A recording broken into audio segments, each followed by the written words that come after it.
चलिए जी, नमस्कार, जय हिंद। कैसे हो प्यारे दोस्तों? उम्मीद है सभी साथी मस्त जबरदस्त बेहतरीन जिंदाबाद होंगे। पॉलीटेक्निक फर्स्ट सेमेस्टर फिजिक्स के लिए आज का यह सेशन आपके लिए स्टार्ट हो गया है। आज के इस सेशन में हम फिजिक्स के बहुत ही इंपॉर्टेंट टॉपिक गणनाओं में त्रुटि एवं सार्थक अंक से रिलेटेड जो भी इंपॉर्टेंट क्वेश्चन बनते हैं, इसका जो भी कॉन्सेप्ट बनता है उसके बारे में हम लोग डिस्कस करने वाले हैं। फिजिक्स के दो बहुत महत्वपूर्ण चैप्टर, सार्थक अंक से आपसे हर साल प्रश्न पूछता है। एक प्रश्न सार्थक अंक से आता ही आता है, तो कैसे आप सार्थक अंक पहचानेंगे, कैसे निकालेंगे, इसके बारे में हम बात करेंगे। और उसके बाद दूसरा जो हमारा टॉपिक है गणनाओं में त्रुटि, यहाँ से भी प्रश्न बनता है और यहाँ से किस प्रकार का प्रश्न बनता है ये भी हम आपको बताने वाले हैं। और हर एक उस प्रश्न को मैं आपको सॉल्व करवाने वाला हूँ जो आपके एग्जाम के दृष्टिकोण से महत्वपूर्ण है। तो चलिए दोस्तों, नमस्कार, पुनः आपका स्वागत है आपके अपने प्यारे परिवार लर्निंग डे पर। और साथियों, अगर आप पहली बार चैनल से जुड़े हो तो चैनल को सब्सक्राइब शेयर जरूर करना, अपने दोस्तों को जरूर भेजना। पीडीएफ के लिए आप नीचे डिस्क्रिप्शन में दिए गए लिंक के माध्यम से टेलीग्राम पर ज्वाइन कर सकते हैं। अगर आपका कोई और डाउट है तो आप मुझसे इंस्टाग्राम पर जुड़ सकते हैं, उसकी लिंक भी आपको नीचे डिस्क्रिप्शन में मिल जाएगी।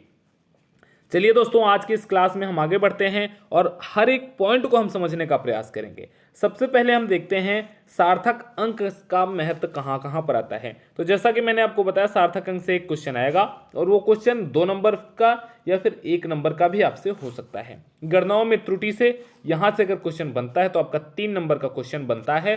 3 नंबर में आपको एक कोई भी आपको वैल्यू दे देगा, बताएगा कि इसमें त्रुटि का परसेंटेज और त्रुटि कितने प्रतिशत की हो सकती है। इस प्रकार का प्रश्न आपसे गणनाओं में त्रुटि वाले पॉइंट से बनता है। ठीक है, अब आ जाइए सीधे सीधे हम लोग टॉपिक स्टार्ट करते हैं। सबसे पहले हम त्रुटि से रिलेटेड कॉन्सेप्ट को पढ़ना स्टार्ट करते हैं। तो आपसे क्वेश्चन यहां से बनेगा दोस्तों कि मापन में त्रुटियां कितने प्रकार की होती हैं बताइए, या मापन में त्रुटियां होने की संभावना कितने प्रकार की होती हैं बताइए। अगर आपसे यह क्वेश्चन पूछेगा तब आपसे 2 नंबर में ऐसा क्वेश्चन पूछता है कि मापन में त्रुटियां होने की संभावना कितने प्रकार की होती हैं। 2 नंबर में आपसे क्वेश्चन पूछेगा तो दोस्तों आपको पता होना चाहिए कि अगर आप किसी भी मापन को माप रहे हैं तो उसमें जो त्रुटि होने की संभावना है वो 2 प्रकार से हो सकती है। कौन कौन से 2 प्रकार होते हैं? पहले तो आपकी होती है क्रमबद्ध त्रुटियां, जिसको हम सिस्टमेटिक एरर बोलते हैं, और दूसरी आपकी होती है अनियमित त्रुटियां, जिसको हम लोग रैंडम एरर से बोलते हैं। तो अगर किसी भी आप पैमाने को माप रहे हैं, किसी भी कुछ भी आप माप रहे हैं, तो वहां पर 2 प्रकार की त्रुटियां हो सकती हैं। पहला आपका सिस्टमेटिक एरर हो सकता है, जिसको हम क्रमबद्ध त्रुटियां कहते हैं। दूसरा आपका हो सकता है रैंडम एरर, जिसको हम अनियमित त्रुटियां कहते हैं। अब आपको ध्यान यहां पर यह देना है कि क्रमबद्ध त्रुटियां क्या हैं और रैंडम एरर क्या हैं, क्योंकि अगर आपसे 2 नंबर में एक क्वेश्चन पूछेगा तो आपको सिंपली इन दोनों का नाम नहीं लिख देना है, इन दोनों का नाम लिख करके इनको परिभाषित भी करना है, तभी आपको पूरे के पूरे 2 नंबर मिलेंगे। नहीं तो आपको 2 नंबर नहीं दिया जाएगा, आपको 1 नंबर दे करके ही एग्जामिनर आगे बढ़ लेगा। बट अगर आप मापन में त्रुटि आपसे पूछा कि कितने प्रकार की हो सकती हैं, तब आप उसमें क्रमबद्ध और अनियमित त्रुटि लिखने के बाद इसकी डिफिनीशन भी अगर एक लाइन में लिख देते हैं तो बहुत बढ़िया हो जाएगा। अच्छा, कुछ बच्चे कहते हैं कि सर इंग्लिश में भी पढ़ाइए। तो भाई जो जो इंपॉर्टेंट टॉपिक है, जो जो इंपॉर्टेंट चीज़ें हैं वो आपको ऑलरेडी इंग्लिश में यहाँ पर लिखी मिलेंगी। और इतना तो आपको समझना पड़ेगा। अगर आपको बेस्ट कंटेंट चाहिए तो थोड़ा सा आपको हमारे साथ चलना पड़ेगा। अब दोस्तों, सबसे पहले अगर हम बात करते हैं क्रमबद्ध त्रुटियां की, क्रमबद्ध त्रुटियां या सिस्टमेटिक एरर क्या होते हैं, तो सिस्टमेटिक एरर वे एरर होते हैं या वे त्रुटियां होती हैं जो ज्ञात कारणों से उत्पन्न होती हैं। समझे? बात को समझ में आया? जैसे सिस्टमेटिक एरर के बारे में हम अगर सिंपल लैंग्वेज में समझें तो जो सिस्टम के कारण एरर उत्पन्न होता है और जो सिस्टम एरर बनाएगा, ठीक है, जो सिस्टम से एरर होता है वो एरर हमें ऑलरेडी पहले से पता होते हैं कि इसमें कितना एरर हो सकता है, कितना गड़बड़ हो सकता है। सपोज करना, जैसे अगर हम स्केल से माप रहे हैं, अगर हम किसी पटरी से किसी पेंसिल को मापने जाएंगे तो पेंसिल के आप देखते होंगे कि जो आपकी स्केल होती है उसका जो एज होता है, उसका जो किनारा होता है, वहां पर जो लाइनिंग होती है थोड़ा सा लाइनिंग में गैप आ जाता है ना, या उसका जो एज होता है वो घिस जाता है। तो यहाँ से एक एरर आपका उत्पन्न हो सकता है। तो इसको हम कह सकते हैं कि यह एक ज्ञात कारणों से हमारी इसमें एरर हो रही है, जिसको हम क्रमबद्ध त्रुटियां या फिर सिस्टमेटिक एरर में रखेंगे। सिंपली आपको इसकी डिफिनीशन क्या लिखनी है कि वे एरर या वे त्रुटियां जो ज्ञात कारणों से उत्पन्न होती हैं, त्रुटियों पर प्रयोगकर्ता का नियंत्रण होता है। अगर प्रयोगकर्ता चाहे तो उस एरर को या उस त्रुटि को कंट्रोल कर सकता है। आपसे ऑब्जेक्टिव क्वेश्चन पूछता है, आपको पूछ लेगा कि निम्नलिखित में से किस त्रुटि पर प्रयोगकर्ता नियंत्रण कर सकता है। हर एक क्वेश्चन मैं जो बोल रहा हूं बिल्कुल ध्यान से सुनना। आपसे क्वेश्चन पूछता है कि किसी भी त्रुटि में निम्न में से कौन सी ऐसी त्रुटि है जिसको प्रयोगकर्ता नियंत्रण कर सकता है या प्रयोगकर्ता नियंत्रित कर सकता है। तो दोस्तों आपको ऐसे कंडीशन में पता होना चाहिए कि क्रमबद्ध त्रुटियां या फिर सिस्टमेटिक एरर हुई वह एरर होता है जिसको प्रयोगकर्ता कंट्रोल कर सकता है। इसके बाद अगर हम दूसरे त्रुटि की बात करें जिसको हम लोग रैंडम एरर बोलते हैं, अनियमित त्रुटि बोलते हैं, तो ये अनियमित जो त्रुटियां होती हैं ये अज्ञात कारणों से होती हैं। अज्ञात कारणों से होने वाली त्रुटियों को हम अनियमित त्रुटियां बोलते हैं और ऐसी त्रुटियों पर प्रयोगकर्ता का किसी भी प्रकार का कोई नियंत्रण नहीं होता है। यहां से भी क्वेश्चन बनेगा कि निम्न में से ऐसी कौन सी त्रुटि है जिस पर प्रयोगकर्ता का नियंत्रण नहीं होता है। तो रैंडम एरर या फिर अनियमित त्रुटियां। अज्ञात कारणों से कौन सी त्रुटि उत्पन्न होती है? अनियमित त्रुटि। ज्ञात कारणों से कौन सी त्रुटि उत्पन्न होती है? क्रमबद्ध त्रुटि। प्रयोगकर्ता किसको नियंत्रित कर सकता है? क्रमबद्ध त्रुटि को नियंत्रित कर सकता है। प्रयोगकर्ता किसको नहीं नियंत्रित कर सकता?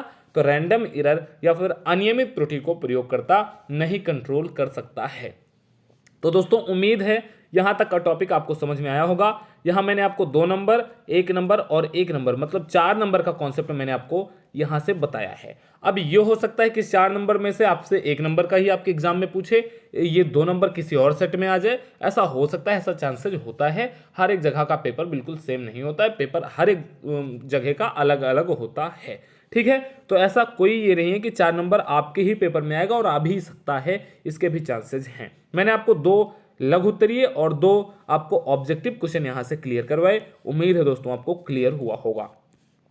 अब आगे हम बढ़ते हैं तो यहां से आपसे 1 नंबर का क्वेश्चन पूछता है कि यथार्थता क्या है। सिंपली बहुत रेयर केस में यहां से क्वेश्चन पूछता है, लेकिन अगर आपसे पूछता है कि व्हाट इज एक्यूरेसी, तब आपको पता होना चाहिए कि भाई एक्यूरेसी या फिर यथार्थता क्या है। आप उसको लिख देंगे, किसी माप की वास्तविक मान से निकटता को माप की यथार्थता कहते हैं। कैसे? जैसे आपको पूछा जाए कि आप कितने यथार्थ हैं पुस्तक पढ़ने में, या आपने कहाँ तक पुस्तक पढ़ लिया है। तो अगर आपने 40 पेज तक पुस्तक पढ़ लिया है तब आप ये कहोगे कि सर मैंने 40 पेज तक पुस्तक अपनी पढ़ ली है, तो ही आपका हो गया यथार्थ मान या वही हो गया यथार्थता। अगर आपने 40 पेज तो पढ़ ही लिया है और प्लस 41 पेज का थोड़ा सा पढ़ा है, तब हम 40 को ही मानेंगे कि आपकी एक्यूरेसी जो है, यथार्थता जो है वो 40 पेज है। ठीक है, तो कुल मिलाकर के सिंपल लैंग्वेज में एक्यूरेसी या यथार्थता को इस प्रकार से समझना। यहां से क्वेश्चन बनेगा तो 1 नंबर में आपसे लिखने को पूछ सकता है या 2 नंबर में आपको लिखने से पूछ सकता है। किसी माप की वास्तविक मान से निकटता को माप की यथार्थता कहते हैं। दोस्तों अगर यथार्थता की बात आ जाती है तो फिर दूसरा जो पॉइंट आपका होता है सूक्ष्मता होता है। तो सूक्ष्मता के लिए एक चीज आपको, एक सूत्र, एक कॉन्सेप्ट आपको हमेशा पता होना चाहिए कि सूक्ष्मता या परिशुद्धता जो होती है वो डायरेक्टली प्रोपोर्शनल होती है अल्पतमांक के लीस्ट काउंट के। क्या आपको मैंने बताया कि जो सूक्ष्मता आपकी होती है ये सूक्ष्मता डायरेक्टली प्रोपोर्शनल होती है 1/, लीस्ट काउंट के। लीस्ट काउंट को दोस्तों हम लोग अल्पतमांक बोलते हैं। यह आपने बहुत अच्छे तरीके से क्लास 9th में अल्पतमांक के बारे में पढ़ा होगा। यहाँ अल्पतमांक बताने की मुझे नहीं लगता कि किसी भी प्रकार की कोई आपको ज़रूरत होगी। हाँ, फिलहाल अगर आपसे सूक्ष्मता पूछेगा तो 2 नंबर में पूछेगा और आप कुछ भी डिफिनेशन लिखना, डिफिनेशन लिखने के बाद सूक्ष्मता डायरेक्टली प्रोपोर्शनल टू 1/, अल्पतमांक लीस्ट काउंट जरूर लिख देना। इससे क्या होता है कि इससे आपका जो एग्जामिनर रहेगा वो उसकी नज़र केवल और केवल आपके बॉक्स पर एक बार गई तो वो समझ लेगा कि हाँ लड़के को पता है, और वो सीधे कॉपी आपकी चेक करके इस क्वेश्चन को आपका सही करके आपको बढ़िया नंबर दे देगा। अब दोस्तों जो इंपॉर्टेंट चीज़ स्टार्ट होती है वो यहाँ से स्टार्ट होती है। यहाँ से आपके एग्जाम में हर साल न्यूमेरिकल क्वेश्चन बनता है और हर साल इसके बनने के आगे चांसेज भी हैं, इस बार भी चांसेज हैं कि त्रुटियों का आकलन। जैसे हम क्या क्या करते हैं, हम ऐड करते हैं, हम सब्सट्रैक्ट करते हैं, हम मल्टीप्लाई करते हैं, हम डिवाइड करते हैं। तो इस चारों को करने में कहीं ना कहीं किसी न किसी प्रकार की त्रुटि हो सकती है। ठीक है, तो उन्हीं त्रुटियों को हमें समझना है कि किस प्रकार से कहाँ कहाँ पर त्रुटि उत्पन्न हो सकती है। अब हम इसके बारे में आगे बढ़ेंगे, लेकिन उसके पहले आपको ये पता होना चाहिए कि जो त्रुटियों का आकलन होता है वो किस प्रकार से किया जाता है। यहाँ से समझना कॉन्सेप्ट। 3 नंबर में आपसे यहाँ से क्वेश्चन पूछता है, न्यूमेरिकल यहाँ से आता है। जैसे सबसे पहले दोस्तों अगर हम बात करें कि परम त्रुटि या निरपेक्ष त्रुटि या संभावित त्रुटि क्या है, एब्सोल्यूट एरर और पॉसिबल एरर क्या है। अब आपको नाम से ही लग रहा होगा ऐसा एरर जो पॉसिबल है, जो जिसके संभावना है, जो हो सकता है। ठीक है, परम एरर अगर आपसे पूछता है परम त्रुटि, निरपेक्ष त्रुटि या संभावित त्रुटि, तीनों एक ही चीजें हैं। ठीक है, इसमें टेंशन मत लेना। तो इसके लिए आपको पता होना चाहिए कि जो परम त्रुटि होती है वो वास्तविक मान माइनस प्रेक्षित मान के अंतर के बराबर होती है। परम त्रुटि कहीं भी आपको मिलेगी, डेल्टा आपको डेल्टा के साथ मिलेगी। जैसे हमने ए मान लिया, ए कोई भी एक वैल्यू है और अगर मैंने इसके साथ डेल्टा लगा दिया तो इसका मतलब हो गया कि ये परम त्रुटि या एब्सोल्यूट एरर या फिर संभावित एरर या फिर निरपेक्ष त्रुटि को ये रिप्रेजेंट कर रहा है, निरपेक्ष त्रुटि को ये बता रहा है। आपको ये पता होना चाहिए इसका सूत्र कि परम त्रुटि या absolute error is equal to वास्तविक मान माइनस प्रेक्षित मान। Del A is equal to, आपको यह भी पता होना चाहिए del A is equal to, a यहाँ पर क्या होता है, वास्तविक मान होता है और जो यहाँ पर ए नॉट लगता है, ए नॉट को हम प्रेक्षित मान बोलते हैं।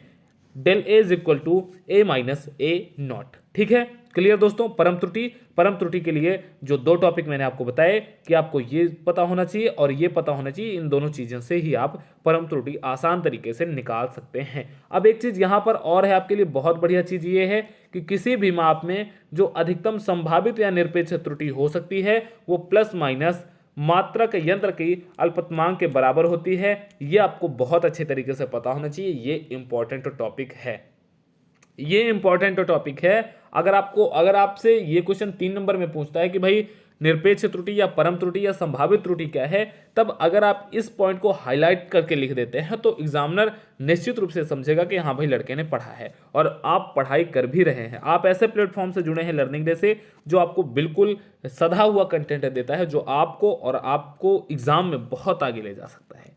ठीक है दोस्तों, अब यहाँ से हम अगले टॉपिक की तरफ अगर बढ़ें तो एक तो मैंने आपको बताया निरपेक्ष त्रुटि, दूसरी आपकी जो होती है वो हो जाती है भिन्नात्मक या सापेक्ष त्रुटि। भिन्नात्मक या सापेक्ष त्रुटि क्या होती है, जैसे हमने उसमें क्या पढ़ा था, इसके परम त्रुटि में हमने पढ़ा del A is equal to A minus A naught, यही तो पढ़ा था।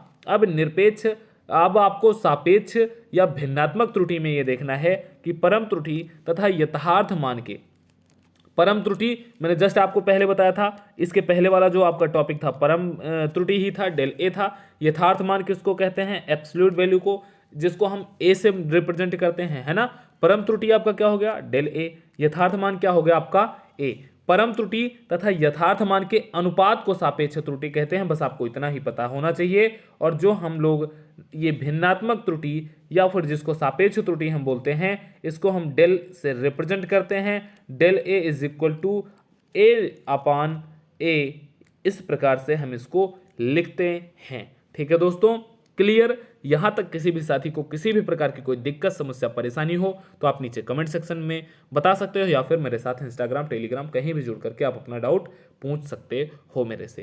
क्लियर दोस्तों, जो आपसे भिन्नात्मक त्रुटि पूछेगा कि भिन्नात्मक त्रुटि क्या है, तो आपको लिखना है परम त्रुटि, ब्रैकेट में आप लिख देना है डेल ए, तथा यथार्थ मान ए के अनुपात को सापेक्ष त्रुटि या आपेक्षिक त्रुटि या भिन्नात्मक त्रुटि कहते हैं। इसको हम कुछ इस प्रकार से फार्मूले के रूप में लिखते हैं।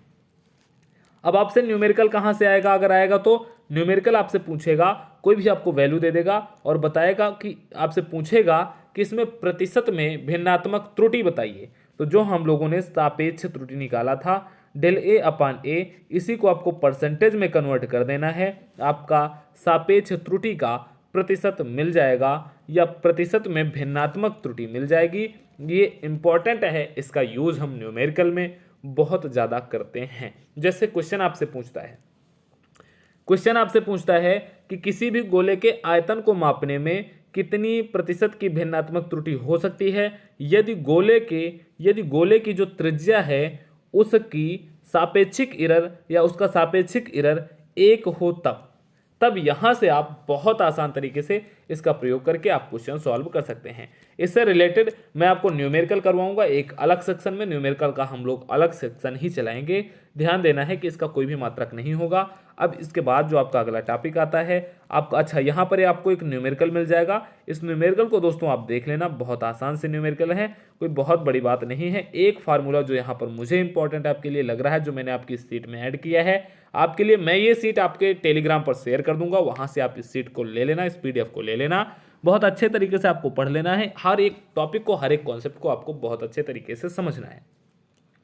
ये आपके लिए इंपॉर्टेंट फार्मूला मुझे लगा तो मैंने इसको भी ऐड कर दिया है, हाईलाइट आपके लिए कर दिया है मैंने। अब आपको इसको अपनी नोटबुक में नोट करके इस पर रिलेटेड कम से कम 1 से 2 न्यूमेरिकल आपको कर लेने हैं। ये आपका होमवर्क रहेगा, ये आपके घर का टास्क रहेगा। अब जो अगला टॉपिक आता है हमारा सार्थक अंक या सिग्निफिकेंट फिगर, ये इंपॉर्टेंट होता है, बहुत छोटा टॉपिक होता है लेकिन महत्वपूर्ण होता है। यहाँ से एक क्वेश्चन पूछता है आपसे लगभग हर बार आपके एग्जाम में। तो सार्थक अंक होता क्या है ये आपसे नहीं पूछेगा, आपको एक नंबर दे देगा और पूछेगा कि इसमें कितने सार्थक अंक होते हैं। तो लेकिन इसके पहले हम थोड़ा सा सार्थक अंक के बारे में जान लेते हैं कि उन अंकों की संख्या को जिनके द्वारा किसी राशि को निश्चित रूप से व्यक्त किया जाता है सार्थक अंक कहते हैं। उन अंकों की संख्या को जिनके द्वारा किसी राशि को निश्चित रूप से व्यक्त किया जाता है सार्थक अंक कहलाते हैं। अब इसको हम समझेंगे कि किसी भी वैल्यू में सार्थक अंक हम निकालेंगे कैसे।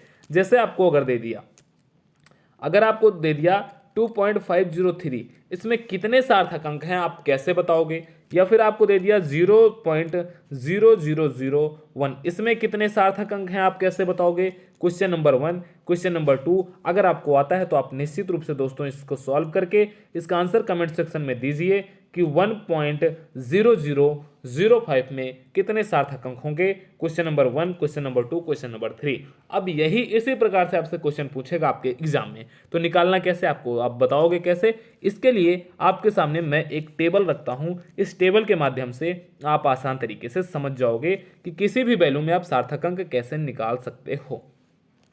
एक एक पॉइंट यहां से ध्यान से समझते हुए चलना। नंबर 1 पॉइंट क्या कहता है कि सभी अशून्य अंक क्या होते हैं? जीरो को छोड़ दिया जाए तो जितने भी नंबर 1 से लेकर के इनफाइनाइट तक जाते हैं वो सभी क्या कहलाते हैं? अशून्य अंक कहलाते हैं। क्या कह रहा क्वेश्चन आपका पहला पॉइंट क्या कह रहा कि सभी अशून्य अंक सार्थक अंक होते हैं। जैसे 46.3598 आपसे पूछे और पूछे इसमें कितने सार्थक अंक हैं, तो सबसे पहले इसमें देखो कि इसमें जीरो कहीं दिख रहा। अगर जीरो कहीं पर भी नहीं दिख रहा तो इसमें कोई भी डाउट नहीं है, जितने अंक हैं उतने ही सार्थक अंक आपके हो जाएंगे। तो इसमें 6 अंक हैं, तो इस वैल्यू का 46.3598 में 6 सार्थक अंक हो जाएंगे। अगर कहीं भी कोई किसी भी प्रकार का जीरो नहीं दिख रहा तो जितने अंक होंगे उतना ही सार्थक अंक उसका हो जाएगा। पॉइंट नंबर 2 क्या कहता है कि दो अशून्य अंकों के बीच में समस्त शून्य सार्थक अंक होते हैं। जैसे आपको एक वैल्यू दे दिया गया 600.8049। क्या कह रहा दूसरा टॉपिक कि अगर कहीं पर भी एक नंबर यहां पर है, एक नंबर यहां पर है, इसके बीच में चाहे जितने जीरो आपके दे दिया जाए, जितने भी ये जीरो होंगे वो सभी सार्थक अंक में काउंट होंगे। जैसे इस वाले क्वेश्चन में देखना 600.8049 में कितने सार्थक अंक होंगे, तो यहाँ पर देखना एक अशून्य अंक 6 हो गया, एक अशून्य अंक 8 हो गया। इन दोनों के बीच में 2 जीरो है तो इन 2 जीरो को भी हम आपका सार्थक अंक में काउंट करेंगे। और 6 और 8 ऑलरेडी अशून्य अंक है तो 6 और 8 भी आपका सार्थक अंक होगा। अब दूसरी जगह देखना 8 और 4 के बीच में एक जीरो है तो ये जीरो भी सार्थक अंक आपका हो जाएगा। और फिर 9 है तो 9 भी आपका सार्थक अंक हो जाएगा। टोटल 1 2 3 4 5 6 7 600.8049 में आपके कितने सार्थक अंक होंगे? 7 सार्थक अंक होंगे। इसके बाद जो अगला आपका पॉइंट कहता है, अगला पॉइंट आप अच्छा ध्यान देना दोस्तों, इतने आसान तरीके से आपको कोई भी नहीं बताने वाला। मैं जितने तसल्ली के साथ जितने अच्छे तरीके से आपको बता रहा हूं, ऐसा कोई भी बता दे तो आके मेरे को आप बोलना, ठीक है। तीसरा पॉइंट क्या कहता है कि दशमलव बिंदु के पूर्व यदि कोई अशून्य अंक ना हो तब दशमलव बिंदु के तुरंत बाद के शून्य अंकों को छोड़कर संख्या में जितने अंक होते हैं वे सभी सार्थक अंक होते हैं। जैसे मैंने आपको एक एग्जांपल दिया कि 0.00028809 में कितने सार्थक अंक होंगे। अब आपको ध्यान देना है कि स्टार्टिंग में कोई अशून्य अंक है नहीं, स्टार्टिंग में जीरो है, कट कर दिया। दशमलव के बाद जीरो लगे हुए हैं, कट कर दिया। जहां तक जीरो आपको दिख जाए पूरा कट कर दो। जहां आपको पहली अशून्य संख्या दिख जाए वहां के बाद जो भी नंबर आपके लिए रहे वही आपके सार्थक अंक हो जाएंगे। तो इसमें 2809 आपका 4 सार्थक अंक हो जाएगा। क्लियर यहां तक? बिल्कुल क्लियर हो गया होगा। अगर दोस्तों बिल्कुल आपको सारी चीज़ें समझ में आ रही तो थम्स अप करना, अपने दोस्तों को ज़रूर शेयर करना और हमें बताना कि आपको क्लास सेशन सारी चीज़ें कैसे लग रही हैं। दशमलव बिंदु के दाईं ओर किसी अशून्य अंक के बाद शून्य अंक सार्थक होते हैं। कैसे? अगर कहीं पर भी आपको दशमलव बिंदु मिल गया और इसके दाईं तरफ जैसे दशमलव मिल गया, इसके दाईं तरफ का मतलब इस तरफ, जैसे आपको दे दिया मैंने 0.00202059 अब इसमें मैं आपसे पूछूं कि सार्थक अंक कितने होंगे, तो दशमलव के पहले 0 काट दो, दशमलव के बाद 0 काट दो, 2 आपको एक अशून्य अंक मिल गया, 2 के बाद 0 है तो ये 0 सार्थक अंक में काउंट होगा, 9 के बाद 0 है तो ये 0 भी सार्थक अंक में काउंट होगा। और इसमें सार्थक अंक कितने हो जाएंगे? 1 2 3 4 5। इसमें सार्थक अंकों की संख्या आपकी कितनी हो जाएगी? आप कहोगे सर 5 हो जाएगी। यहां तक की चीजें क्लियर हो गई होंगी। 4 पॉइंट। पांचवा पॉइंट आपके लिए महत्वपूर्ण है। जैसे यदि किसी संख्या में 10 की घात वाली संख्या का गुणा हो तब इसका प्रभाव सार्थक अंकों की संख्या पर नहीं पड़ता है। कहीं पर भी अगर आपको मिल गया 3.4 गुणे 10 की घात 16 कर दे, 10 की घात 32 कर दे, 10 की घात 64 कर दे, कोई मतलब नहीं होता। 10 की पावर में अगर कुछ भी है उसको आपको देखना ही नहीं है। आपको सीधे सीधे जो वैल्यू दिख रही है केवल और केवल आपको उन्हीं वैल्यू को देखना है और उतनी ही वैल्यू आपकी सार्थक अंक हो जाएगी। जैसे इसमें 3.4 है तो इसमें सार्थक अंकों की संख्या कितनी हो जाएगी? आप कहोगे 2 हो जाएगी। तो कुल मिलाकर के सार्थक अंक का टॉपिक यही है, इसी प्रकार का है। इसके बाद जो थोड़ा सा कंफ्यूजन वाला टॉपिक आता है, जो कंफ्यूजन वाला पॉइंट आपका होता है पॉइंट नंबर 6, इसको और अच्छे तरीके से आप समझ लेंगे तब आप समझ लीजिए कि सार्थक अंक आपका क्लियर हो गया और आज के इस वीडियो से लगभग 5 नंबर का सेशन आपका कंप्लीट हो गया। अच्छा, सभी साथी ध्यान देंगे, हम बीच बीच में लाइव क्लास भी चलाते हैं, उसका भी आप लोग आनंद लें, हर एक क्लास में शामिल हों और जो भी दिक्कत समस्या परेशानी अदर पिछली क्लासों में होती है उसका डाउट आप उस लाइव क्लास में पूछ लिया करो। क्या कह रहा? भिन्न मात्रक चुनने में सार्थक अंकों की संख्या नहीं बदलती है। भिन्न मात्रक चुनने से सार्थक अंकों की संख्या नहीं बदलती है। जैसे कोई माप 23.46 किलोमीटर हो तो अन्य मात्रकों में यहाँ 23,460 हो गई। जैसे 23.46 किलोमीटर है, इसको हमने मीटर में कन्वर्ट करके लिख दिया 23,460 मीटर लिख दिया, या फिर इसको मैंने सेंटीमीटर में बदल दिया तो 2 3 4 6 000 हमने कर दिया, सेंटीमीटर में हो गया। तब क्या कह रहा है क्वेश्चन, टॉपिक आपका क्या कहता है कि हमने इस किलोमीटर को चाहे जिस आप मात्रक में बदलिए, ठीक है, इस किलोमीटर को आप चाहे जिस मात्रक में बदलिए, इसमें सार्थक अंकों की संख्या कभी भी परिवर्तित नहीं होगी। पहले वाले में सार्थक अंक की संख्या 4 है, दूसरे वाले में शून्य को छोड़कर हम देखेंगे सार्थक अंकों की संख्या 4 है, तीसरे वाले में भी हम देखेंगे कि शून्य को छोड़कर सार्थक अंकों की संख्या 4 है। तो कुल मिलाकर के इन तीनों नंबर में सार्थक अंकों की संख्या 4 होती है। ये छठा वाला पॉइंट थोड़ा सा कंफ्यूजन वाला रहता है। अगर आप इससे रिलेटेड थोड़े से एग्जांपल देखेंगे, थोड़े और इसके क्वेश्चन देखेंगे, तब आपको जो छठा वाला टॉपिक है, जो छठा वाला पॉइंट है, यह भी क्लियर हो जाएगा। मैंने आपको पहले ही बता दिया है कि ये थोड़ा सा आपको कंफ्यूज करेगा, बट आपको कंफ्यूज नहीं होना है। इस पर रिलेटेड आप 1-2 क्वेश्चन कर लेना, आपका यह भी निश्चित रूप से क्लियर हो जाएगा। अच्छा, जो एकदम लास्ट चीज बचती है, सार्थक अंकों का योग तथा अंतर, यहां से आपसे क्वेश्चन पूछ सकता है। तो उसको आपको कैसे करना है? अगर मान लीजिए कोई भी संख्या आपको जोड़नी है, 3 संख्या आपको दे दी 2.108, दूसरी संख्या आपको दे दी 17.01, तीसरी संख्या आपके सामने दे दी गई 6.3। तो दशमलव वाले अंक जोड़ना घटाना तो सबको आता होगा कि दशमलव के सामने दशमलव होते हैं, इधर चाहे जितने अंक हो, इधर चाहे जितने अंक हो। हमारा मेन कॉन्सेप्ट क्या होता है कि दशमलव के नीचे दशमलव हो।